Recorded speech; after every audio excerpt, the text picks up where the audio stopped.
The Bill of Rights was not added to the United States Constitution immediately after the Constitutional Convention in 1787.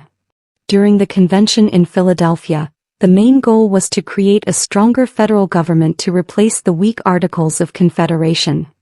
The delegates focused on creating a structure for the new government, including a Congress, a president, and a court system. Some delegates, like George Mason of Virginia, argued that the Constitution should include a Bill of Rights to protect individual freedoms. However, most of the delegates thought a Bill of Rights was not needed. They believed the new government's design, with its system of checks and balances, would be enough to stop any misuse of power. Some also feared that if they listed certain rights, people might later think those were the only rights they had, and other important rights might be ignored. Because of these reasons, the final version of the Constitution that was signed on September 17, 1787, did not include a Bill of Rights. After the Constitution was signed, it had to be approved by at least 9 of the 13 states before it could go into effect. This process was called ratification. During this time, a strong debate began between two groups, the Federalists, who supported the new Constitution, and the Anti-Federalists, who opposed it. The Federalists included people like Alexander Hamilton, James Madison, and John Jay. They believed the Constitution created a strong but balanced government and wrote a series of essays called the Federalist Papers to explain their views. The Anti-Federalists, on the other hand, believed the new Constitution gave too much power to the federal government and did not do enough to protect individual rights. They published their own essays and speeches, raising concerns that without a Bill of Rights, the new government could violate basic freedoms such as freedom of speech, freedom of religion, and the right to a fair trial. Many ordinary people also shared these fears. In some state conventions, the lack of a Bill of Rights became one of the main reasons to vote against the Constitution. The ratification debates in several states showed that support for the Constitution was not automatic or guaranteed. In states like Massachusetts, Virginia, and New York, the Anti-Federalists were strong and influential. They demanded that the Constitution be changed to include a Bill of Rights. In Massachusetts, the Constitution was approved only after the Federalists promised to add a Bill of Rights after ratification. Similar promises were made in other states. In Virginia, figures like Patrick Henry and George Mason argued forcefully against the Constitution because it lacked protections for individual freedoms. Even Thomas Jefferson, who was in France at the time, wrote letters expressing concern about the absence of a Bill of Rights. He believed that basic freedoms needed to be clearly written down.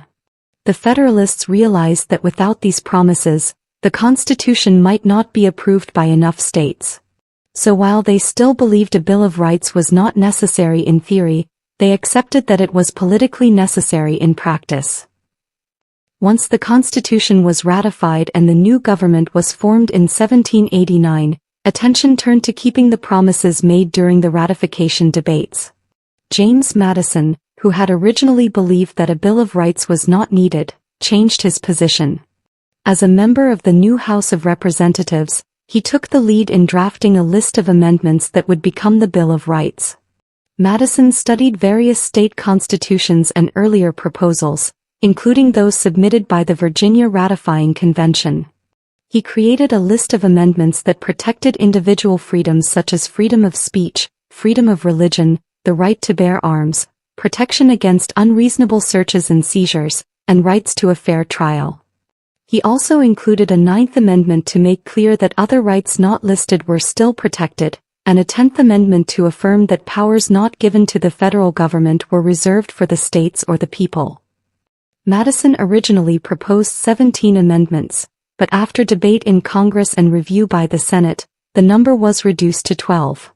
In 1791, 10 of these 12 amendments were approved by 3/4 of the states and became known as the Bill of Rights. The fact that the Bill of Rights almost did not exist shows how deeply divided Americans were about the meaning and purpose of government. It also shows that the Constitution was not universally accepted without conditions. Many people feared a government that could become too powerful and take away their freedoms. The Bill of Rights was the result of political compromise, public pressure, and ongoing debate. It was not part of the original plan, and many of the framers thought it was unnecessary or even risky. But the ratification process made it clear that the Constitution would not be accepted without it. In the end, the Bill of Rights became one of the most important parts of the Constitution. It helped gain the trust of skeptical states, secured support for the new government, and provided clear legal protections for individual freedoms.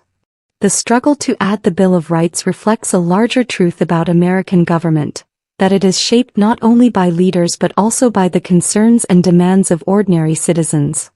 Without that pressure, the Bill of Rights might never have been added.